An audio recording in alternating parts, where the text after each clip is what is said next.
Hello and welcome to this episode of Snapshots. Oh my God, I've just had a 45-minute conversation with my current guest and I didn't hit record. I can't believe it. So we've got audio, but we've got no video. So, hello Dave. Hello mate, how you doing? Having a nice Sunday? Not really. So what we're going to do is we're going to play the audio and I'm going to try and lay some video over the top that's maybe relevant to what we were talking about. But what an idiot. Honestly, we've just had a fantastic chat, as you'll hear, and then I've got to the end and gone, oh my God, I didn't hit record. I would just like to say, folks, that I insisted on re-recording the entire piece, but Gary wouldn't have it. He couldn't be bothered. That's how little he thinks of you, but, enjoy what he manages to cobble together. That's so mean. All right, well, anyway, look, I don't know what to say, but here's the audio with a bit of video laid over the top. Hello and welcome to another episode of Snapshots. Now, I know that I kind of use this to talk to people who maybe you haven't heard of, but occasionally I like to talk to someone you've almost certainly heard of, who's also a good friend, and we can just have a chat. And it's just a good excuse, really, for us to have a chat. So today, I've got with me one of those guys, and it's Dave Griff. How are you, mate? You good? Never been better. How you doing? I'm really good, mate. I'm really good. So, you ready for this? You ready for this? Yeah. I'm on the edge of my seat. That's only to stop it creaking because of the sound interference. Right, so for those of you who don't know, I mean, come on, everybody knows Dave, but for those of you who don't, give us a brief description of you and your channel, mate. Okay, I'm a sort of currently part-time photographer. I haven't done a lot over the last 18 months or so, really, by comparison. I started my YouTube channel about 5 years ago, and at one point I was cranking out 2 videos a week. Based in North Wales, Anglesey and Snowdonia is my speciality. I don't often travel any further afield, mainly because I don't need to. I'm a huge advocate of personal creativity. I'm quite happy to push the boundaries that other people might say, oh, you've pushed that a bit far. You shouldn't have moved that seagull 3 pixels to the left, but I'll do what I like. So I guess that's me. I've got a bit of a reputation in that respect. Yeah, maybe. Maybe just a little bit. So when did you start photography, and what was it that gave you that driver to get going? That's an easy one. Well, it's less easy to admit how long ago it was I started. About 1978, I was given an Instamatic camera by my parents and quickly realised it was absolutely rubbish for landscapes. I was growing up in mid-Wales and I was an outdoorsy sort of person, out and about all the time. And I saw loads of stuff that I really wanted to be able to photograph.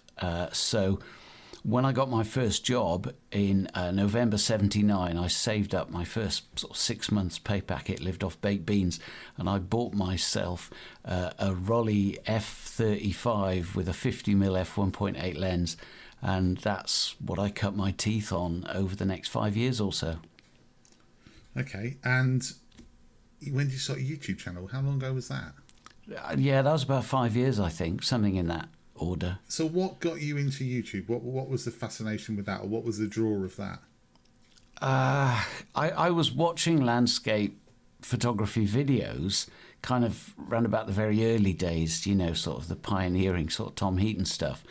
And I just felt that it would be quite good to represent North Wales. So I did a bit of digging about and I found this guy called Jason Jones and watched some of his videos and saw his audience figures and thought, oh, so actually people are quite interested in this. So I set out to gain more subscribers than him. That's your plan, was it? That's it. Not, I'm going to show everyone the beauty of North Wales. It's just like, I just want more subs than Jason Jones.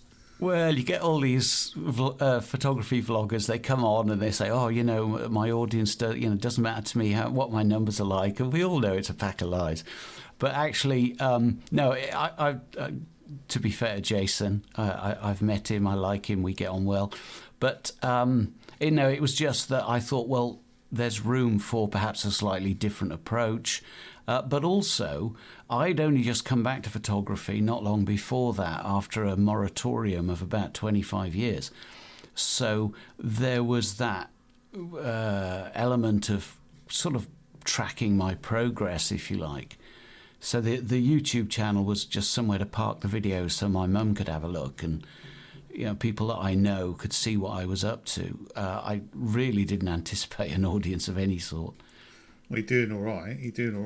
How many are you up to now? Must be over 10,000, aren't you, subscribers? Yeah, I'm just a smidgen under 10,000. Oh, by the time this goes out, then you'll be over, because everyone who watches me will be... Yeah, but when this goes out, all of a sudden I'll lose a load of subs anyway. It's always the way, isn't it? For associating yourself with me? Is that what it is? So... Yeah. So my next question is, you may well know that about 3 or 4 months ago, someone sabotaged Jason Jones's channel. Do you know anything about that? I couldn't possibly comment. Actually, I felt really sorry for him, because he put so much work in. I mean, you and I, on serious note, you and I both know what it takes. It's not easy, and it always, to some extent, detracts from your photography when you're trying to spin 2 plates every time you go out. And Jason had put a huge amount of work into it, and give him his due, he was still putting out a video every single week. I can't remember a time that he missed. And his channel was warts and all. He was prepared to admit to getting stuck on Llanddwyn Island when the tide cut him off. And, whereas you and I would have switched the cameras off and just sat shivering on a rock waiting for rescue, Jason was filming it and sharing it with us. So he'd done all that work, and then to find that he couldn't get back into his original channel no matter how he tried, I thought that was a bit of a tragedy, because, you do think to yourself, well, wow, what would I do if that happened to me? Mm-hmm. If you were someone out there, you wanted to say to someone out there, right, this is what I'm about, this is me in a nutshell in a video that you've released, which video would it be? What one would you show them? The ones that are on my channel? Yeah. Wow. Okay. That's a bit of a curveball. I think it'd be video number 72. No, I can't be that specific. There is one. It's one that I shot the first time back in the Snowdonia Mountains after lockdown. And it's called Back in the Snowdonia Mountains. In brackets, after lockdown. No, I couldn't fit that on the thumbnail. Oh, okay. But anyway, I must admit, somebody commented on it recently, and so I went to reply to the comment, and I had to refer to the video because of something I'd said in it, and of course I couldn't remember what I'd said. So I watched it over, and I normally never do that. You publish a video, you check that it isn't screwed up in some way, and then you move on with your life, and you never watch them back. So I sat and watched it, and what I realised was, what a gurning fool. I mean, yes, you love the Snowdonia Mountains. Yes, you haven't been able to visit them for a very long time. And what I realised was when I watched it, because it was, they'd announced in Wales on a Friday, or you can go out as of tomorrow. And the tomorrow, I mean, it was like a kid on Christmas Eve, it's 1 minute past midnight, I'm off, sort of thing. I was there first thing. And I had a couple of hours to spare, and I ended up staying there all day. And yeah, I think I was quite exuberant. And the light was fabulous. I did get some quite good images, so that was a bonus. But I think, that enthusiasm for the mountains and what my patch, North Wales, has to offer. I think the mountains are better value than the island, but the island can be pretty good too. I mean, that's the one thing I'd say about your videos is you are incredibly knowledgeable about the area. And I think that's what, a lot of people watch us guys often for location advice, and watching you, you're going to learn everything you need to know about wherever it is that you are. So that's I've got to say that's kudos to you, mate. Yeah, cheers. I do have an enthusiasm for sharing this location. I've been known to be a bit curmudgeonly and sort of, bloody visitors coming here, leaving their barbecues and soiled nappies and all that sort of thing. But photographers who, for the most part, care about what they're photographing, I'm more than happy to offer any advice at all, and I set up location guides on my website, and so yeah, that was a spin-off that I hadn't anticipated when I started the channel, but something that I certainly major on now. I'll point out where I park and when's the best time to shoot and all that sort of thing, rather than just, well, here I am, there's a mountain. Yeah. And that's really, I mean, that's one of the things that makes your channel stand out from others, I think, to be honest. So, moving on. Now, I haven't asked this question to anyone yet, so because I want to throw you, Dave. I don't want, because you've obviously, some of the videos have been out by now, so you kind of got an idea of what I'm going to ask. So this one is a different one. So, who inspired you, photography wise, when you started, and who inspires you photography wise now? Ooh, that's a good one. It's kind of difficult because it's a bit trite, but it's just a factor of my age. When I started landscape photography, living in Llandrindod, Wales, in mid Wales, which is, if ever there was a one-horse town, that's it. They did have a local lending library, and as a youngster, I'd taken out my share of Wurzel Gummidge books. But when I took up photography, I went in and said, "Got any landscape photography books?" And the dusty old lady scratched her head and went off to find a dusty tome, and all they had was something not by but about Ansel Adams. Okay. Because it was the 70s, that was kind of where we were at. So that was the first book that I looked at. But the person that really inspired me, much more so than Adams, was a guy that was one of his contemporaries, or, well, came along after, but in the same area, a guy called Galen Rowell, who started shooting for National Geographic magazine in the early 70s, when he was about 40 years old. And, I mean, he was a mountaineer and explorer, and he specifically said that his love of photography came out of his starting love of the mountains. Okay. And that very much reflected me. And, for example, your recent chat with Nick Livesey, he said the same thing. You start with a love of the outdoors, you then go, oh yeah, mountains, let's climb some of those. And then you find yourself wanting to save those views and to be able to look back on them. And then you get into photography for its own sake. And that was very much me. So Galen Rowell, who was shooting in the Sierra Nevada mountains of California along the John Muir Trail, very much the same neck of the woods as Ansel Adams was all those years before, but with colour film and contemporary gear. Tragically, Galen Rowell and his wife died very young in an air crash coming back from a shoot, flying into Bishop in California, a town that I've visited. Damn fine cherry pie, by the way. And I have a hankering to go back to California, and because the last time I was there, I was pretty much trout fishing. I didn't take a camera. Right. Yeah, that's not good photography again wise, is it? You probably got a lovely picture of you like that, holding a fish. But I was on a break from photography at the time, so fair enough. I have an excuse. So who inspires you now? Oh yeah, I'd forgotten that bit. That's kind of a tough question, because the short answer is so many. Nowadays, in the days of social media, it's so easy to come across some really top quality work. But I'm gonna go out on a bit of a limb here and sound like a fanboy, but I really like Adam Gibbs's work. What I really like about Adam is that he's another jobbing vlogger. So he's out every week, feeding his algorithm. But even in the most challenging of conditions, where a lot of people would say, oh, look, just forget it, he's got this imperative to produce a video. And somehow he manages to wrangle something out of the miserablest of conditions. And I very much sort of adhere to that. When I'm working with people, you get what you're given as far as conditions are concerned. Yeah. But all of that practice then means that when the conditions are favourable, you really are sort of lined up to make the most of it. So yeah, I like Adam. I like him as a person as well. So that makes it easier to enjoy his work. And there are some people out there who are good photographers, but I can't bear them, so I don't look at their stuff.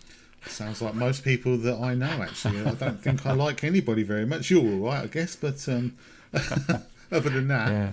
All right, so you were talking about social media and there being so many people on social media and it's really easy to access photography now. So I've got a question about social media and I've been asking everyone else, social media blessing or curse, but I'm going to ask you something slightly different. I'm going to say social media, give me one positive and one negative. Oh, okay. Well, the one positive is easy, is that it does what it sort of set out to do, which is it builds communities. Without social media, I would have no idea who you are, and I would have no friends. So, in that respect, the really fabulous friendships that I've made over the last 5 or 6 years around the world, people that I chat to on a number of continents, is huge positive. And for that reason, I'm more than happy to overlook the negatives, and I don't have such a downer on social media as a lot of people do. The obvious downer are the trolls and critics. You know, it kind of goes without saying, really. But I think my approach to social media is slightly more measured, in that I don't really get riled up by them. I just don't follow them, block them, ignore them. It's just of no consequence to me. In much the same way that if somebody was in a room with me and they said the sort of stuff they say, I'd just tell them to shut up and ignore them. That'd be it. No problem. You can bleep that, by the way. Yeah, I will bleep it. You're fine. It's okay. No, I don't know. See, I really envy you. Do I envy you in your attitude towards social media? Because I quite enjoy the hating it. I quite enjoy I get something out of the anger. I'm like, it's almost like I want to be offended, if that makes sense. It makes me... Funnily enough, me and the boys have kind of noticed that, just saying. Do you reckon? It's like, but I just want everyone, I just want you to know, and, all the podcast guys to know that when I'm at my most unhappiest with social media, I'm probably quite happy. So yeah. But yeah, meeting people is, that's the massive plus of it, isn't it? I mean, we'd never have met. Like, there's so many connections I've made through social media that I just wouldn't have made. So yeah, I'm totally with you on that. Yeah, and I think that when you make the effort with the people that you're particularly interested in to go beyond the online and actually meet up with people, that's when it really pays off. Because there are plenty of people that I've met through group meetups and that sort of thing, and got quite a wide circle of friends now off the back of that. That it again is much better than the online stuff. But then when you know somebody personally, then the online stuff becomes better. So it's kind of a circle of positivity. Oh, it's lovely. But I never thought I'd hear you say those words, Dave. So, three words I never thought I'd hear you say together: circle of positivity. I sound like Prince Harry, don't I? Oh, Christ. Let's not go down that route. Oh, no. Dear. Yeah. No, I the thing for me is I always find this with especially when people are on YouTube and you meet someone who's on YouTube and you're on YouTube, you don't have to have met them before. You just know them. It's like the first time I met Darren, it's like I knew him already and he kind of knew me already, because you know each other's sort of like just the way they are, their mannerisms and everything. It's almost like meeting a friend. It's very strange. That's true, but there are also cases where people, when you meet them, are nothing like their YouTube persona because they're putting it on, and that can be slightly off-putting. Yeah. Well, no issues here because you're exactly like you are. I mean, it's the other thing I was going to say to you actually is it's really weird. You come up in a lot of these conversations I've been having. Yeah, I noticed that. Yeah. I was quite taken aback. Yeah.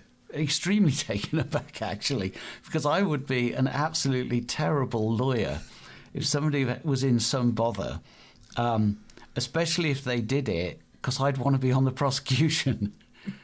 I have no time for defence lawyers whatsoever, working loopholes and stuff. Essentially, what you're saying then is you want to send Nick Livesey down. That's what. Oh, totally. Yeah, if he's out of order, he needs to get banged up, key thrown away. So talking about that then, go on. If you've been arrested by the police and you had one phone call and you could only phone a photography vlogger to help you out, who's it going to be? That's difficult. I suppose it would be, the ultimate photography blogger. It would be Tom Heaton. Oh, right. Mostly because he's sort of completely unruffleable. He's such an even-handed person with a level-headed personality that, I think that he would be quite a good advocate if he chose that as a profession. He's quite calming, isn't he? So he could sort of, yeah. I mean, I'd probably end up in jail, but he'd make me feel better about it. That's a good answer.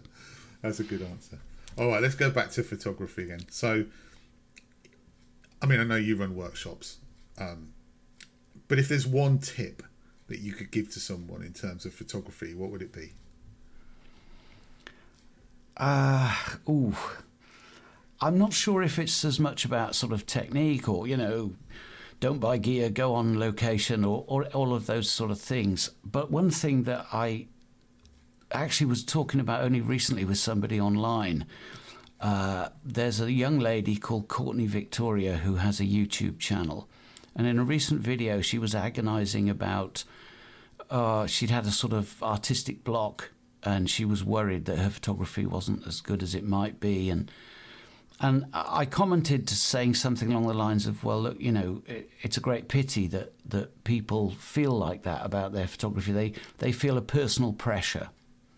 Because it's, if you're doing something as a hobby, surely you're doing something for enjoyment. Surely you're doing something for yourself first. And if you decide to share it and people like it, great. If you decide to share it and people don't like it, so what? Because as long as that imperative of you're doing it for yourself. So my tip would be, because I think this rubs off then on the amount that you practice, the effort that you make, the places you go, the way you learn your gear, the way you learn your craft, all of those things come out of that fundamental, just enjoy it for yourself. Remember that it's fun. Remember that it's not a chore. It's not I went out and there's this fantastic mountain, but the light was crap. Hang on a minute. Well, dial back a bit. There was a fantastic mountain. Yeah. So, don't set yourself up for disappointment. Just have an expectation level around a fundamental enjoyment of making the effort. And then anything that comes after that is icing on the cake. And I think with that approach, you will probably likely end up a slightly better photographer than you started, and you won't get so much critique when you share your stuff. My father-in-law always used to say that if it's a hobby, it's supposed to be fun. So if you're not enjoying it, it's not a job. Just stop doing it for a bit. You don't have to. The point of it is it's supposed to be fun. That's the point of a hobby. It's supposed to be enjoyable. Exactly. I mean, you opened up by mentioning that I do run the odd workshop or do a bit of tuition, and so often people get in touch and say, "Oh, I'm really not happy with this. I'm not happy with my photography," and I could just easily say, "Well, look, don't spend any money with me. Just try and enjoy what you're doing a bit more. You'll soon get better. It'll soon be less of a burden. Yeah. And if it doesn't, then take up train spotting or something." Yeah. And there is no magic bullet to become a fantastic photographer. You just have to keep going out and take photos, and it doesn't matter where you are. I mean, you're very lucky that you live in such a beautiful part of the world, but you don't have to live in a beautiful part of the world to be a good photographer. You just have to keep practicing and practicing and practicing and then spot what's good and spot what isn't. Yeah, and it's so much easier to do all of that practicing if you're enjoying it, whatever the outcomes. But I think you're right. And I also think it's an interesting spin-off. A lot of the people that are good photographers tend to be quite relaxed about their photography. Yeah. They don't agonize over it quite so much. I think there's too much navel-gazing in photography. I joined the Royal Photographic Society, and a lot of the sort of newsletter stuff and the magazine stuff, I quite like it because it's a celebration of photography. It's it's like, look at this stuff, and you can look at it and go, yeah, some I like, some isn't my cup of tea, but I don't actively dislike it. But there's this underlying enthusiasm, and I think that's a good thing when, as you say, when it's a hobby. Do you think maybe YouTube has almost turned it into this like competition or this sort of more like it's a results based industry, if you like, photography. Do you think maybe it should be more about the love of it? Do you think maybe YouTube has turned it into something it isn't, perhaps? Yeah, I think to some degree that's true. You've got to feed the algorithm, you've got to crank content out, you've got to publish it at the same time every week, and all that sort of thing turns it into a burden for those that are doing it. Then you've got the other side of that burden, the people who are doing it that are good at it are constantly churning out really good work, and other people are looking at it and thinking, oh, I'm inadequate. You know, there is that potential. But I still come back to this, you know, if you approach it in a way that says, oh yeah, I'm quite enjoying this video, and you just enjoy it for its own sake, or if you're not enjoying it, just don't watch it, don't worry about it, it doesn't matter. I think there's a whole lot of aspects of how people live their lives that, you know, you could look at and say, just relax a bit. You know, none of this really matters. We're a long time dead. Try and have a good time while you're here. Yeah, it's very true, Dave. Very true. Wish I could have that myself, but you are having a good time by getting wound up by stuff because you like being wound up. That's true. It's horses for courses, isn't it? Yes, I do enjoy it. I'm not going to lie. All right. So while we're talking about YouTube, then, what's your favourite YouTube channel in terms of photography? I think I know the answer to this because we've already mentioned him. And what's your favourite YouTube channel or do you have any favourite YouTube channels that aren't based around photography?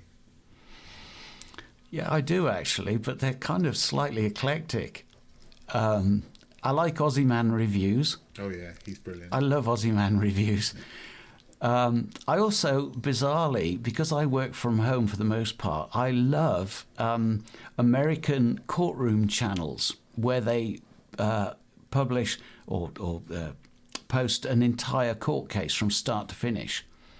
So you start with the prosecution opening statements, then the defence opening statements, then all the witnesses, the cross-examinations. Brilliant. And now I'm sat there as if I'm on the jury. I love it. So, yeah, Law and Crime Daily is one of my favourites. It's playing in the background pretty much all the time when I'm working. And then what about photography? Who do you like watching? I do like Adam. And kind of by association, Gavin Hardcastle as well. What I particularly like about them is that, particularly when Gavin used to live on Vancouver Island, their photography styles were so different. I mean, at a glance, you could identify who'd taken which image if you saw them side by side. So I do like that sort of stuff. UK-based, it's kind of a bit of a love-in because, you know, part of the reason we're mates is because I like your stuff and I like I like Mally's stuff and I like Darren's and Jamie's and James Burns and Sam Bowes when he gets off his ass and makes a video. So yeah, it's stuff I can relate to. Yeah. Do you know what I mean? Yeah. I'm not a big fan of 7 tips. No. I'm not. I tend not to watch tutorial videos. I'm more about the experience. So Stuart McGlennan, Black Crag, you know, the Boys in the Lakes, love that stuff. And you know, when that comes up on my timeline, I'm straight on it. So, what would you? I mean, this is a difficult question to answer, I think. But do you have a best experience behind a camera and a worst experience behind a camera? I do actually, yeah. Okay. Best experience is quite easy, and it's bizarre because it's got nothing to do with where I shoot for the most part and the sort of imagery that I take. I was lucky enough to be invited to Toronto with the incomparable Simon Byrne, who royally entertained me for a few days. And we got up in the small hours and drove down to Niagara Falls. So there I am, before any of the tourists have turned up, with half a dozen hardcore photographers who'd made the same effort, and Simon and some friends. And we were treated to the most astonishing sunrise. And when you've, you know, flown across the pond, you're happy to take what you're given. But it was just the most jaw-dropping sunrise, right through the mist of the falls, perfectly aligned. I mean, you couldn't have written a better script. So that was a real, and I was there with friends. It was just really, really enjoyable. Worst one, actually, it was more difficult because I actually can't think of much. But there was one that I went out up to Nant Peris, and I was shooting down the valley back towards Llanberis on a bitterly cold late autumn morning. And I left the car, walked down into the valley, got a shot set up. The light was perfect, but by the time I got the shot set up, the light had gone. Then the heavens opened, and my coat was in the car. And then this wind came up, so I was covered in freezing cold Snowdonia rain with a howling gale that froze me to the bone. I scrambled up. I just abandoned that image. I thought, okay, well, I'll take advantage of the conditions, do something moody. And then my camera fell off the tripod head and bounced down the road on the tarmac. And I'd still had this brand new 10-stop filter that I'd bought literally a week before, smashed to smithereens on the road. So I completely abandoned that one. But to be fair, that camera, it had a few nicks and scratches, but it continued to function because it could easily have smashed to smithereens. And the lens was intact as well. So, yeah, but that was one time that I just called it quits and went home. I can't think of any other times when I've done that. Normally I'll stick it out in some way or other. No, I don't blame you on that occasion, mate. I would have thought, though, that the rain issue might have been I think we might want to stop now. Let's go home now. But no, you want to smash something else before it, just for good measure, Yeah, this is it. But I mean, the thing was, I was absolutely soaked through. I mean, I just had pretty much what I'm wearing now, a fleece and a T-shirt. So my rain shell was in the car because there wasn't any rain forecast. So by the time I got back to the car, I was absolutely frozen to the marrow. I remember the video as well from Niagara, and that was the images you got there were absolutely amazing, I've got to say. But did you do a bit of street photography on that trip as well with Simon? Yeah. We went round to Toronto itself, and then we went out to the islands in the bay and shot back towards Toronto skyline at sunset. That's right. So talking about that, I know you're predominantly a landscape photographer and you love landscape photography, but are there other genres of photography that you would like to do more of? Or are there others that you don't want to, that you would never want to do? Oh yeah, absolutely. Definitely street, because when I see good exponents of street photography, I'm always extremely in awe of their capabilities, because it's a tough genre. Your targets don't stand still while you're waiting for some light, that sort of thing. I also like that it gives you opportunities for creative processing more so than landscapes. Definitely. And that's something that I really want to get. As it happens, I've recently bought some gear that will facilitate that, so I intend to give it a go. I've got absolutely zero interest in portraiture, sort of studio lighting and that sort of thing. And wedding photography, I'd rather stick needles in my eyes. Because I can't imagine the pressure. Oh, that's what I was going to say. Could you imagine doing that? Oh, yeah. And having to get it right, because you get one shot of that. And imagine even you just have the slightest issue with the camera or the slightest issue with. Oh, mate, no, not for me either. I'm with you on that. No, and any sort of events photography, if you're commissioned to do it, but yeah, I'm mucked about a little bit with macro, but I don't find it that engaging, and I don't think that most people do, if I'm honest. No. And abstract is all the same sort of thing. The people that love it really love it, but the audience for it is much smaller. Very niche, I think, isn't it? Very niche. Yeah. What about wildlife, Dave? Because I know you've been dabbling with a bit of wildlife. I have. I don't see myself really making any headway with it, not to the extent that yourself and Darren have, certainly, because I just don't have the patience for it. I don't have the time either, even if I had the patience. So it's a case of, well, look, there's something interesting out the window. I'll probably do my best. Yeah.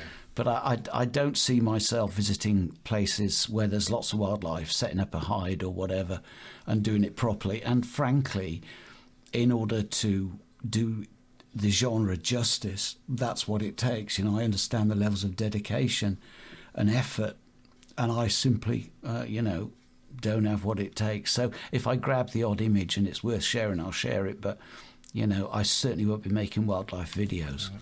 Let's talk about your YouTube channel. Okay. If you could go back to the beginning, so if you could start again, yeah, what would you do? Would you do anything differently? And yes. Okay, what would you do differently? Really easy. I would diet before I start the channel. And that's it. Just way less. Yeah, I mean, I look at my early stuff and I think, my God, how did you carry all them chins around? And in some respects, this is going to sound horribly vain, but it was part of the motivation to, get a bit fitter.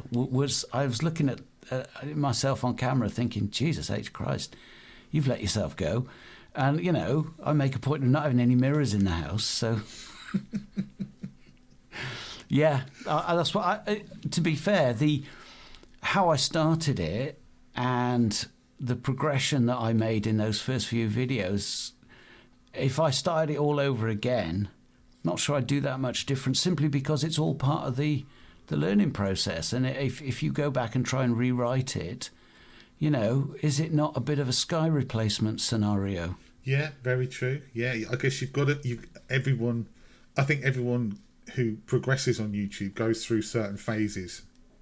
Yeah. Like for instance, I don't know if you've ever done it, but I think pretty much everyone's done it. Car journey. You got to have a car journey. I'm driving somewhere.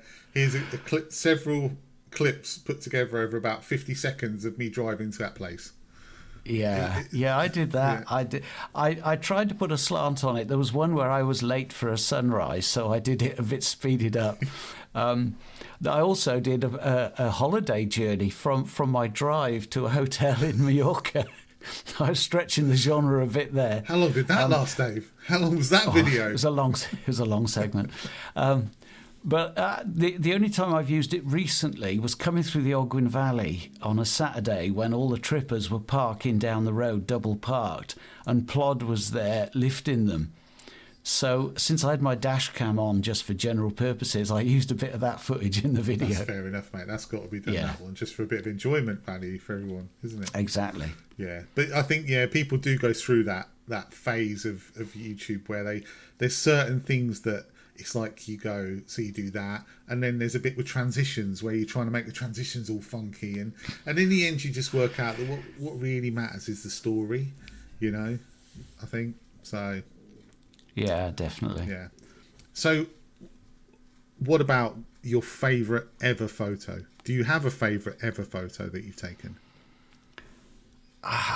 That's so difficult because as time goes by, you take more images, so you have more of a tough choice.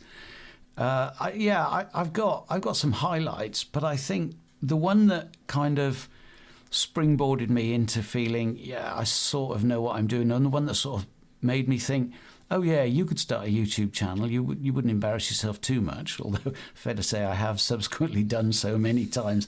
But it was an image of geese taking off at sunset over the lake. And I was shooting the sunset, and the geese just took off with the sun was just kissing the horizon. And they flew right through the middle of the image, perfectly positioned so that they weren't obscuring anything. It looked as if I'd paid them to fly through, and it won me a competition or two. So there's I think that one. Yeah, that's a good shot. You use that a lot as well, don't you? You use that on. You used to use that as your end screen, didn't you? I'm sure you did. Yeah, I did. Yeah, for the first few, I think. Yeah. Remember that? Yeah, it's a lovely shot. It's on my daughter's bathroom wall in quite a large print format, and my grandson is learning to count by counting the geese. Apparently he counts them every night at bath time. That is another reason for it to be one of your favourites, surely. Yeah. Wow. Yeah. Wow. I love that story. All right, so I think we're going to wrap it up in a minute, but I've got one final question for you, right? If you could go back to your 18-year-old self and give you a piece of advice, what would it be?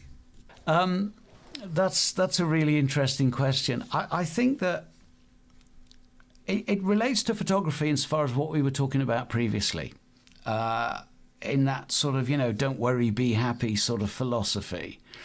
But I think that I would say to myself, make sure that you enjoy what you do with your life. If you do something you enjoy for a job, you'll never work a day in your life, as they say. But when you're 18, you feel like you've got so much time ahead of you that it's infinite, and very quickly you realise you haven't. Absolutely. And so, it's not some false happy clappiness, a sort of everything's terrific, everything's wonderful. Some sort of trying to be a Labrador puppy. It's just a sort of realistic approach that things that a lot of people consider traumatizing and, depressing. Actually, a lot of it doesn't matter. Just don't let it get to you, because you'll have a much more contented existence if you only focus on the really important stuff and make sure that's right. Yeah. Because the rest will just fall into place or cease to matter. Dave, thank you so much, mate. I pleasure. always enjoy chatting to you. It's brilliant, and it's nice to hear a bit more from you, because on the podcast you're very selective about when you speak. So it's good to hear a bit more about you. Well, it's inversely proportional to the amount that I've drunk, of course. That's very true. That is very true. But thanks so much. And look, No problem, I'm sure mate. everybody knows Dave. But if you don't, and you've liked what you've heard, I'll definitely pop a link in the description to his channel. But yeah, thanks ever so much for watching, everybody, again, or listening if you're listening on the podcast. And it's been brilliant. So thanks, Dave, and we'll see you again sometime. Goodbye. Cheers. Cheers, mate. Thank you so much for that. You know what I've done? I haven't recorded it. Well, I still enjoyed myself. Oh no! I've got audio, but I've got no fucking video.